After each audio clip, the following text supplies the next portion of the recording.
Yahoo minasan, welcome back again with Mr. K di sini.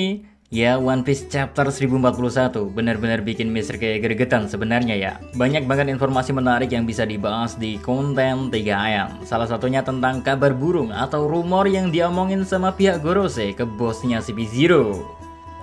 Mumpung mood lagi bagus dan ada sedikit waktu kosong, sebenarnya kagak ada waktu sih. Ya wes, tak buatin konten 3N, ngobrol ngalor ngidul One Piece ngebahas tentang rumor yang dimiliki oleh Gorose.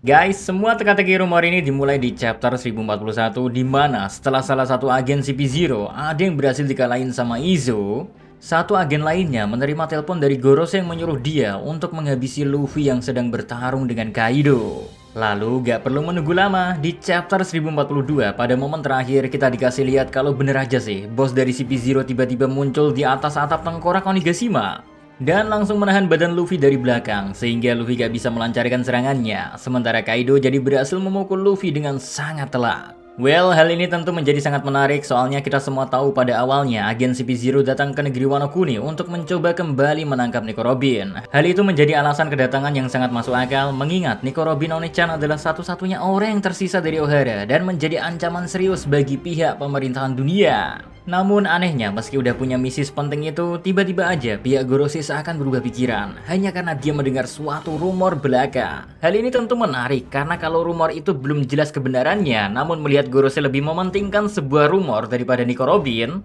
maka harusnya rumor itu adalah sesuatu yang lebih penting dan berbahaya jika dibandingkan dengan tidak menangkap Nico Robin yang bisa mengancam terbukanya rahasia dunia. Sebuah pertanyaan seakan langsung terpikirkan di kepala Mr. K. Apa sebenarnya rumor yang diketahui oleh Gorose? Sehingga mereka memilih untuk mementingkan kabar yang belum jelas seperti itu dan membahayakan salah satu agennya untuk mengganggu pertarungan dari makhluk terkuat di dunia dengan Our Bakazenjo. Satu-satunya clue yang dikasih di chapter 1041 yaitu pertarungan dari Kaido dengan Luffy adalah pertarungan terbesar pada era ini. Makanya Gorose merasa kalau mereka harus mengantisipasi kemungkinan terburuk dari hasil pertarungan tersebut. Anyway, seperti yang pernah dibahas juga oleh para agen CP0, di mana mereka pernah bilang saat kekalahan King diumumin, kalau siapapun yang memenangkan pertarungan di negeri Wano ini, maka arus dari dunia akan berfokus kepada orang itu. Mungkinkah hal ini menjadi pertimbangan dari kelima tetua Gorose untuk menyuruh sang bos CP0 agar menghabisi Monkey D. Luffy? Atau sebenarnya semua ini bukanlah perintah dari pihak Gorose, melainkan perintah dari Im Sama yang merupakan pemimpin mereka? Kalau kalian ingat di chapter 908, kita pertama kali diperlihatkan kemunculan dari Im Sama yang ngebuat para tetua Gorose berlutut kepadanya, sehingga ya jelas kalau Im Sama lah orang yang berada di balik pemerintahan dunia. Namun yang penting bukan hal itu, melainkan apa yang mereka omongkan di chapter tersebut. Karena di momen itu kita tahu kalau para Gorose bertanya kepada Im Sama tentang siapakah orang selanjutnya yang harus dihapuskan dari sejarah. Dan tepat sebelum momen itu, kita seakan diberikan beberapa kandidat orang seperti foto Luffy, Shirahoshi, Vivi, dan juga Kurohige yang pernah dipegang oleh Im Sama dan ditancapkan pisau pada foto mereka. Lalu seperti yang kita tahu, keempat orang tersebut jelas menjadi empat orang yang paling mengancam pemerintahan dunia saat ini. Karena jika kabar Shirahoshi yang merupakan salah satu senjata kuno telah diketahui oleh pemerintahan dunia, maka jelas mengapa Shirahoshi juga menjadi salah satu kandidatnya. Belum lagi Vivi yang merupakan putri dari keluarga Nefertari, yang mana merupakan salah satu dari 20 keluarga kerajaan yang ikut mendirikan pemerintahan dunia saat ini, yang kemungkinan mengetahui sejarah di masa lalu dan menolak untuk ikut tinggal di Marijoa.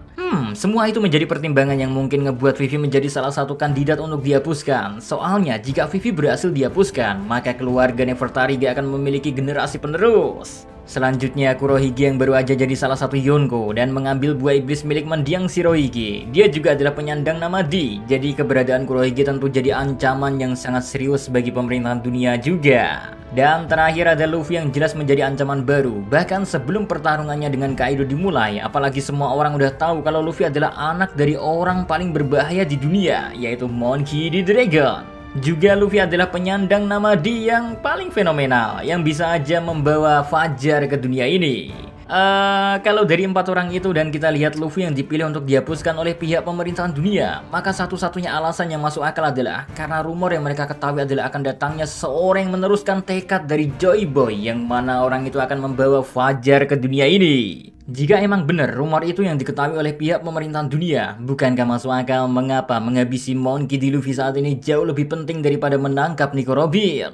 Karena jika Luffy dibiarkan kembali hidup, maka rumor itu akan semakin mendekati sebuah kenyataan. Well, menariknya kalau kita hubungin ke momen di chapter 907, di mana kita pernah dikagetin sama kedatangan Shanks ke Marijoa yang ternyata punya akses untuk bertemu dengan Gorose. Dan di sana Shanks bilang kalau dia ingin ngobrolin tentang seorang bajak laut. Mungkinkah rumor yang diketahui oleh pemerintahan dunia ini ternyata diungkapkan oleh Shanks yang merupakan mantan dari kru Raja Bajak Laut? Yang sangat mungkin dia memiliki berbagai informasi penting seputar dunia. Belum lagi kalau kita ngomongin tentang Shanks. Kita gak boleh lupa sama fakta kalau Shanks adalah orang yang memiliki buah Gomu-Gomu no Mi dulu yang pernah dikawal oleh Wuzhu yang diperintah untuk membawa buah iblis tersebut. Terus kalau kita hubungin sama informasi di chapter 1038, di mana di sana para Gorose bilang kalau ada sebuah buah iblis legenda yang namanya telah diganti dan mungkin aja itu adalah rumor yang mereka ketahui. Yang mana hal itu didengar atau didapetin dari Shanks. Yang kemungkinan besar Shanks bisa aja menjadi informan bagi pihak pemerintahan dunia dan membocorkan salah satu dari dua kemungkinan itu.